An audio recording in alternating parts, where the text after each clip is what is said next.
BRICS के joint install करने के लिए ब्रिक्स को पानी वाला नहीं करना है। ब्रिक्स हो सके उतनी सूखी होनी चाहिए। जितना आप पानी डालते हो ब्रिक्स में उतना उस पर फंगस और वाइटनेस जो उसका नमक होता है वो ज़्यादा बाहर निकलेगा। तो ब्रिक्स के जॉइंट पूरते वक्त पानी नहीं लगाना है, सूखी ब्रिक्स में जॉइंट पूरना है।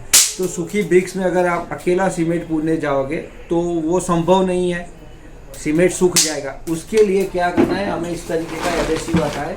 ये लोकल ब्रांड है, लेकिन आपको अच्छी ब्रांड जैसे कि रॉक T01, फिरमेट, एंड्यूरा, ऐसी बहुत सारी, इंद्रधनुष, ऐसी बहुत सारी ब्रांड है जो अच्छी ब्रांड आती है। टाइल्स ऑन टाइल्स एडेसिव इसको कहा जाता है। टाइल्स के ऊपर टाइल्स लगाने वाला सीमेंट बेस एडेसिव किसी भी अच्छी कंपनी का आप इस्तेमाल कर सकते हो। अगर ग्रे जॉइंट करने हैं तो, अगर वाइट जॉइंट करने हैं आपको ब्रिक्स के, तो आप वाइट पॉलीमर बेस एडेसिव का इस्तेमाल कर सकते हो, तो वाइट जॉइंट हो जाएंगे। वाइट के लिए वाइट पॉलीमर बेस एडेसिव और ग्रे जॉइंट के लिए टाइल्स ऑन टाइल्स एडेसिव, जिससे हम टाइल्स दीवार पर चिपकाते हैं। पॉलिश दीवार पर टाइल्स के ऊपर टाइल्स लगाने का जो एडेसिव आता है वही एडेसिव से जॉइंट पूछ है। उससे फ़ायदा क्या होगा, जो हम सूखा उसको पूछ सकेंगे, पानी नहीं डालना पड़ेगा, एडेसिव को पानी की ज़रूरत नहीं होती है, तो नमक नहीं आएगा और फंगस नहीं होगी। ये दो फायदे होते हैं और पूरने में बड़ी आसानी होती है। अकेला सीमेंट आप नहीं पूर सकते हो, वो सूख जाएगा, फिनिशिंग नहीं आएगा। एडेसिव बनाने के लिए जो वॉल पुट्टी बनाने का मशीन आता है, अगर वो है तो सबसे बेस्ट है, वरना ऐसा छोटा मशीन भी चल जाएगा। आपके पास अगर ये है तो इस मशीन में भी आगे ऐसा पंखा लगता है, तो आप इससे भी एडेसिव बना सकते हो। और अगर आपके पास ये दो में से कोई मशीन नहीं है तो आप हाथ से भी बना सकते हो। थोड़ा टाइम ज़्यादा जाएगा लेकिन बनेगा। उसमें सिर्फ जो गोल गोल कंकर रह जाते हैं वो नहीं रहने चाहिए। कैसे बनाते हैं मैं वीडियो में दिखाता हूँ। तो सबसे पहले पानी ले लेना है ज़रूरत के अनुसार। पानी लेने के बाद आप देख सकते हो ये एडेसिव है। इसके अंदर छोटे छोटे रेती के कंकर तो आते ही है, सीमेंट बेस होता है और रेती आती है, इसके अंदर रेती ही होती है। तो पानी में इस तरीके से थोड़ा थोड़ा बिखेर देना है इसको, जितना पानी है उस तरीके से। 20 किलो की एक बैग में 30 से 35 फुट काम आता है, यानी कि 100 स्क्वायर फुट में आपको 3 बैग लग जाएगी। ये हम सैंपल के लिए बना रहे हैं तो थोड़ा कम मात्रा में बना रहे हैं, क्योंकि इसको इस्तेमाल कहाँ करेंगे। तो ये सिर्फ सिखाने के लिए है, बाद में इसको आप अच्छे से हिलाओ।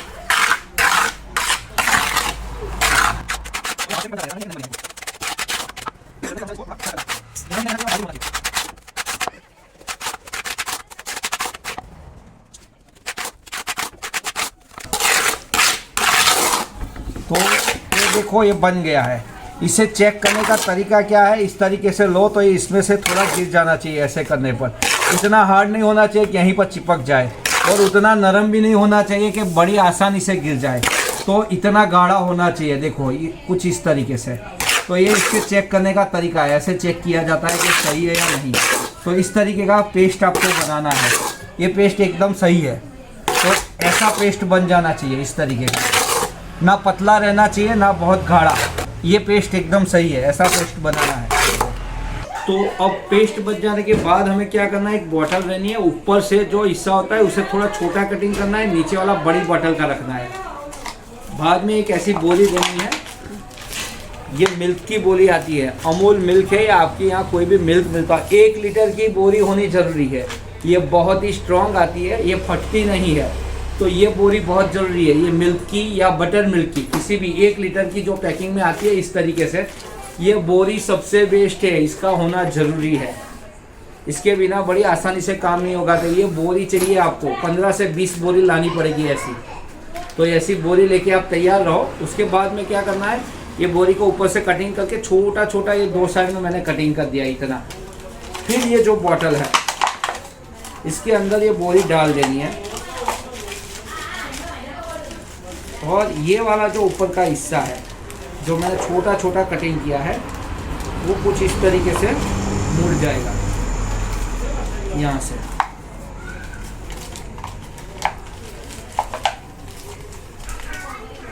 तो ये होगा, इस तरीके से पैकिंग होता है, देखो। उसके बाद में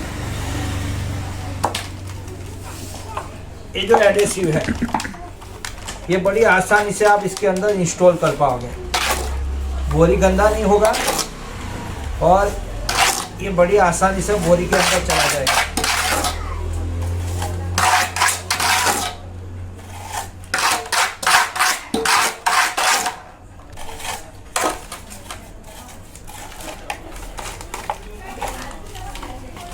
तो एक बोरी के अंदर इस तरीके से भरा जाता है। ऐसा आप पाइप भी ले सकते हो, अगर आपके पास 3 इंच का पाइप है, 3.5 का पाइप है, तो पाइप इससे भी बेस्ट रहेगा क्योंकि वो थोड़ा सॉलिड होता है। तो इसका या पाइप का इस्तेमाल कर सकते हो, पीवीसी पाइप का। उसके बाद में ये जो बोरी है इसे खींच के आप तोड़ सकते हो, ऐसे खींच के भी, और आपके पास सीजर है तो सीजर से कटिंग कर। तो कुछ इतना हमें सीजर से कटिंग करना है, देख लो इतना हिस्सा ही, ना बड़ा ना छोटा, इतना कटिंग करना है। तो ये कटिंग होने के बाद आप देख सकते हो यहाँ पर जब राउंड लगाएंगे तो ये बोरी में से देखो पेस्ट कैसे निकल रहा है।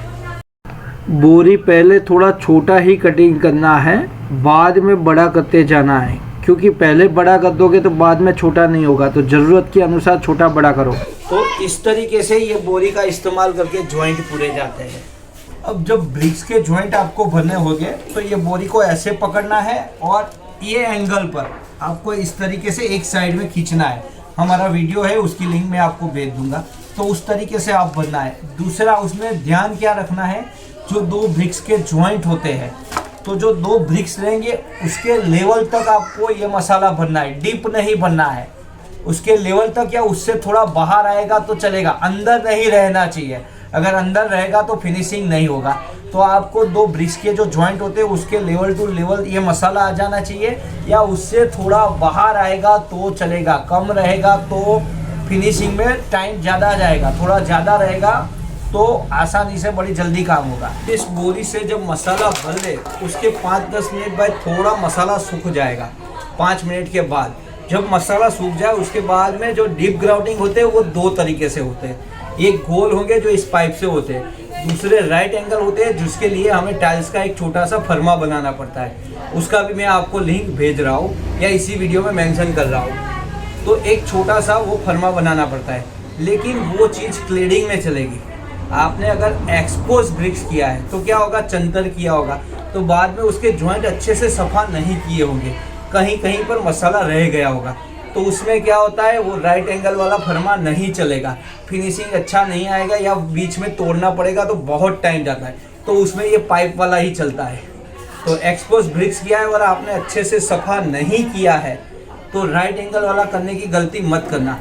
तो जब मसाला सूख जाए उसके बाद में कुछ नहीं करना है, जितने भी ब्रिक्स के जॉइंट है उसको इस तरीके से पाइप पकड़ के ऐसे खींच लेना है सारे के सारे जॉइंट पर। यहाँ से लेके ये खींचा तो इस तरीके से सारे जॉइंट हमें खींच लेने हैं। वो खींच लेने के बाद जब थोड़ा और सूख जाए फिर ऐसी छोटी पाइप लेनी है और सारे जॉइंट में इस तरीके से हमें इसको फिनिशिंग कर देना है। तो आपके राउंड ग्राउटिंग हो जाएंगे। राउंड ग्राउटिंग का फायदा क्या रहेगा, उसके अंदर मिट्टी नहीं जमती है, बारिश होने पर बड़ी आसानी से साफ हो जाते हैं। और स्क्वायर ग्राउटिंग में क्या होता है, वो मिट्टी अंदर जमती है, सफा नहीं होती है। तो राउंड और स्क्वायर में ये भी फर्क है। लुक वाइज स्क्वायर ज़्यादा अच्छे लगते हैं, ये भी उतने बुरे नहीं लगते, लेकिन एक्सपोज में ये राउंड ग्राउटिंग ही हो गए। अगर आप स्क्वायर करना चाहते हो तो वो फर्मा बना के कर सकते हो, लेकिन आपके जॉइंट अच्छे सफा होने चाहिए, वरना लेबर बहुत ज़्यादा हो जाएगा। अच्छे से फिनिशिंग कर लेने के बाद आप पतरे से या ब्रश से उसको सफा कर लेना है, बस लास्ट में ये फिनिशिंग हो जाने के तो आपके ग्राउटिंग हो गए। ग्राउटिंग में इतना ही होता है। इस तरीके से अच्छे से फिनिशिंग करके आप 2 तरीके के ग्राउटिंग कर सकते हो।